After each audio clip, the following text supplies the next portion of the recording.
So, we have a title for today's deep dive that I think really just stops the scroll. It's definitely something that might make you wince a little bit if you've ever been in a heated debate. Yeah, I've seen it. It's direct. Very direct.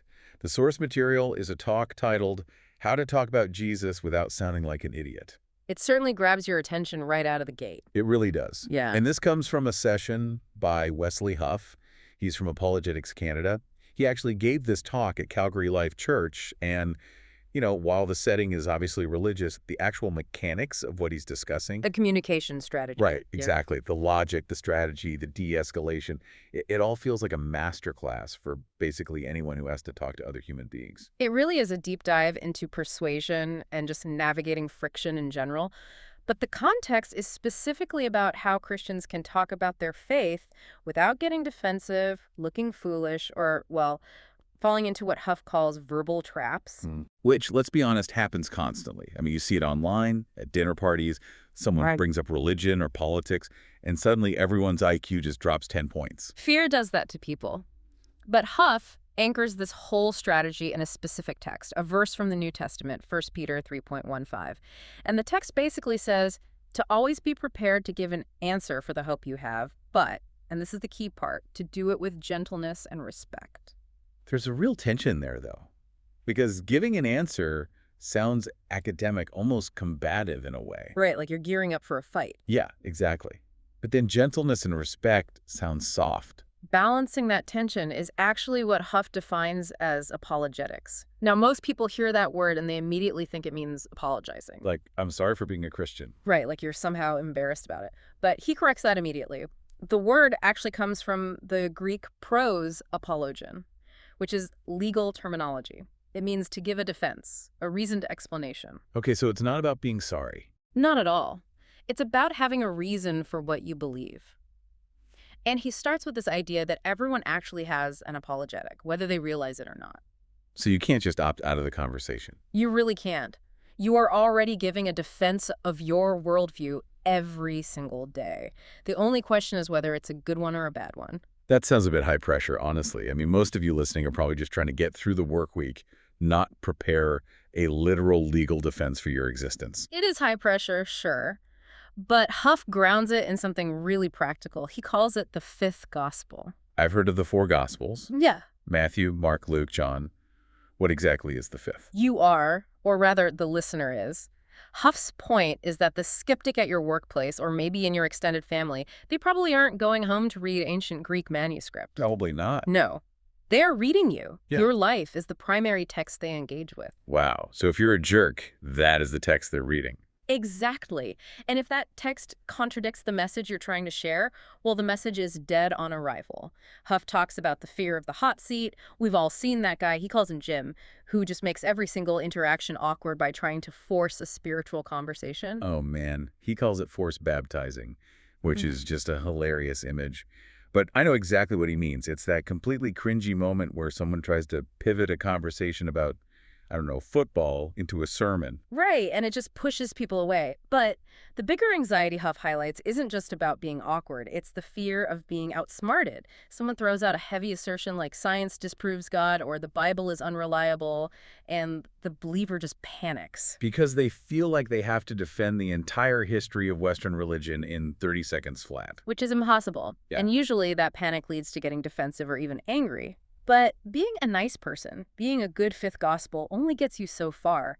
Eventually, someone is going to ask a really hard question. You can't just smile your way out of a debate about truth. You really can't. You need a structure. And this is where we get into the logic chops. Huff introduces this house analogy. I found this incredibly helpful visualizing why arguments just completely fall apart. It's a great mental model. Think of an argument like building a house. The roof is the assertion. It's the claim or the conclusion. So God exists or God doesn't exist. That is the roof. But a roof can't just float in midair. Right, it needs walls. It needs walls and a solid foundation. Those are the evidence, the data, the rationale. The problem, according to Huff, is that in our modern discourse, especially on platforms like social media, we are just throwing roofs at each other. It's just a neighborhood of floating roofs crashing into each other. Effectively, yes. Someone posts a conclusion, you post a counter-conclusion. Neither of you has built a single wall. Huff's strategy here is vital. Don't catch the roof. What does that mean practically for you, the listener, if you're in that situation? If someone throws a massive claim at you, don't try to smash it. Don't immediately throw your own roof back at them. Stop and ask them to show you the walls. Ask what evidence actually supports that claim. This connects perfectly to the burden of proof, right? Yes. The golden rule of logic, whoever makes the claim bears the burden of proof. This is basically a get-out-of-jail-free card for people who feel overwhelmed. Because if I walk up to you and say, the moon is made of green cheese, I don't get to demand that you prove me wrong. Right. It would be absurd for me to scramble around trying to pull up NASA data to prove the moon isn't cheese. You made the bizarre claim, so you have to prove it. Huff points out that Christians often forget this dynamic. How so? Well, if a skeptic says God is a fairy tale, the Christian often scrambles to prove God exists. But the skeptic made the claim. They are the ones who need to build the house. So you basically just wait. You ask questions, you invite them to build their walls. It takes all the pressure off you to have every single answer queued up instantly. To show how this works in a high-stakes environment, Huff brings up a really fascinating case study from the life of Jesus. And he doesn't tell it like a typical Sunday school story. He breaks it down like a tactical analysis of a debate. This is the taxes to Caesar incident in Matthew 22. It is a perfect example of navigating a binary trap. Set the stage for us. Who is trapping who here? So the Pharisees want to destroy Jesus, but they don't go alone. They send their disciples along with the Herodians. Now, this is a crucial detail. The Herodians were pro-Rome. They supported the occupation. The Pharisees were vehemently anti-Rome.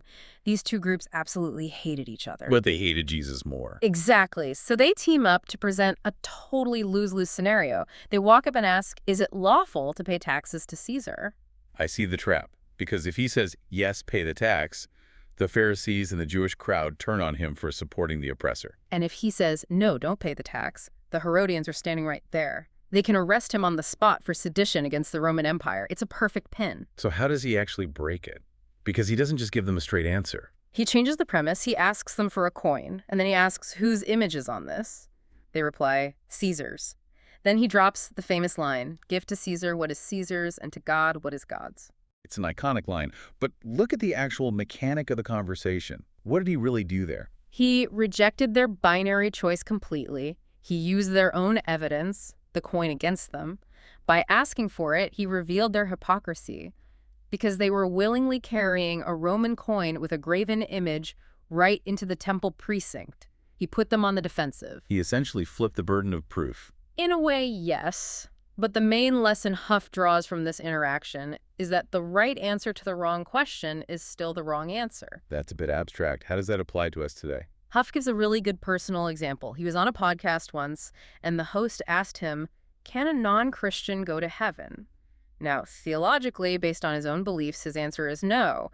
But if he just says no, he validates a false premise the listener might be holding on to. Right, because the listener might hear, oh, you have to be a card-carrying member of this specific Christian club to get in. Yeah. Or they might think, Wes believes he's going to heaven just because he's a better person than me. So he has to deconstruct that question before he answers it. He has to explain that in his worldview, salvation is about grace, not effort. If he just gives a flat yes or no, he completely miscommunicates. And that leads us to probably the most practical part of this deep dive. Huff gives us a specific toolkit. It's basically 3 questions you can keep in your back pocket when you feel like you're being backed into a corner. This is the real how-to section, and he starts by reminding us of that classic childhood playground trap. Does your mom know you're stupid? Answer yes or no. I absolutely hated that game. There is no right answer. Because the premise is fundamentally flawed. So tool number 1 is the definition question, and it's just simply, what do you mean by that? It sounds so simple. It's almost insulting. Just, what do you mean? It's not about being pedantic, though. It's entirely about clarity. Huff uses the example of someone saying, I can't believe in God. Instead of immediately reciting a 5-point philosophical argument for God's existence, you just ask, what do you mean by God? Because they might be describing a bearded guy on a cloud who strikes people with lightning every time they swear. Precisely. And if that is their working definition, you can just say, well, good news, I don't believe in that God either. Now you're on the same side. You've turned what could have been a hostile debate into an actual conversation just by defining your terms. Okay, I love that. Yeah. Tool number 2.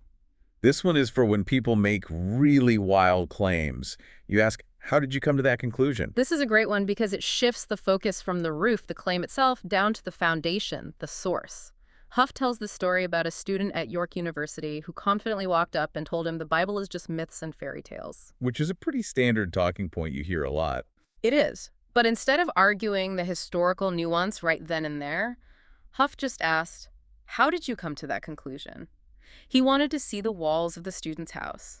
And what did the student say? The student hesitated for a second and finally admitted, "My uncle showed me a documentary on YouTube." Ah, the prestigious University of YouTube. Right. It revealed that this student's incredibly strong conviction was actually resting on a very flimsy foundation.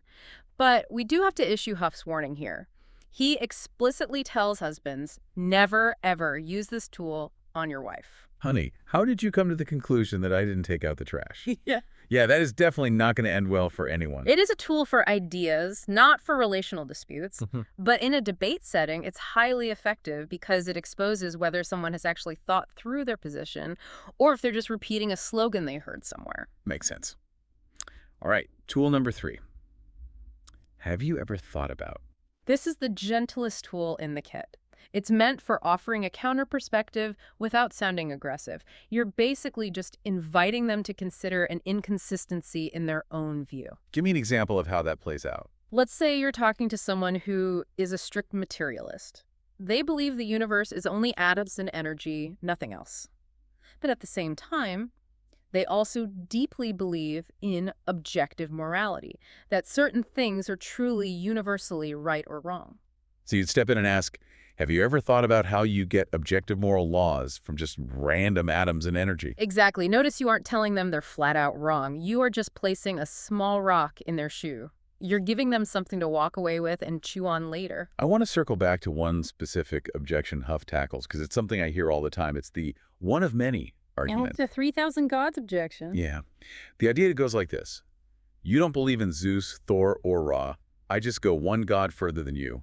We're both atheists about almost all the gods that have ever existed. It sounds incredibly clever on the surface, but Huff dismantles this by pointing out it's actually a massive category error. He uses a courtroom analogy that I think is brilliant. How does the courtroom analogy work? Imagine you're in a murder trial. The defense attorney stands up and says to the judge, "Your Honor, there are 1 million people in this city. The prosecution has completely ignored 999,999 of them to focus solely on my client. That's entirely arbitrary." That would work at all. Yeah. The detective focuses on the specific suspect because of the evidence pointing to them. Exactly. A detective doesn't have to somehow disprove the existence of the other 1 million people in the city.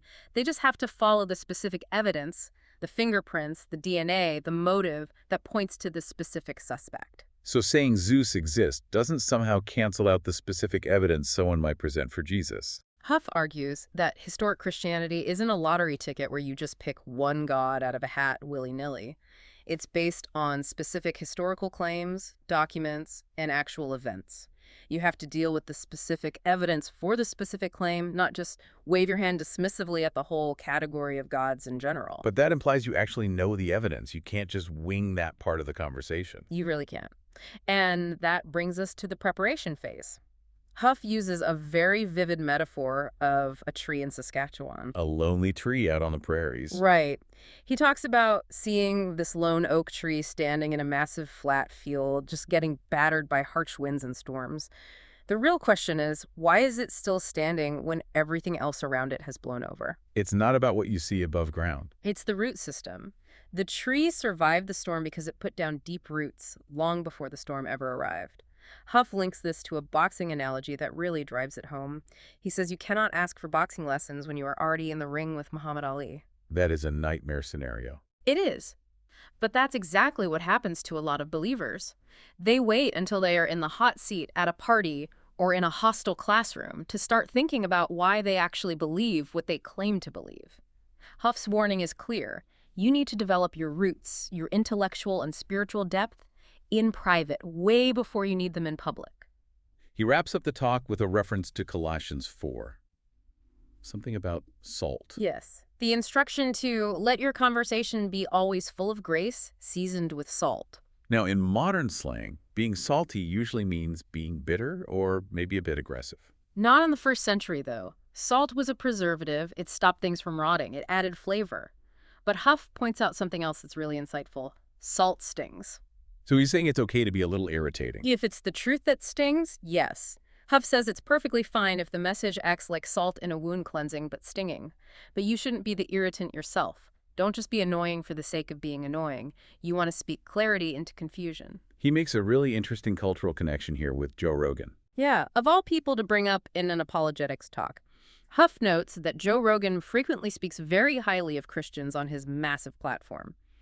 But if you listen closely to Rogan, it's not because he's been convinced by high-level philosophical arguments or debates with scientists. It's the people he actually knows. It's the guests he's had on or the average Christians he meets in his daily life who are just kind, genuine, and good people.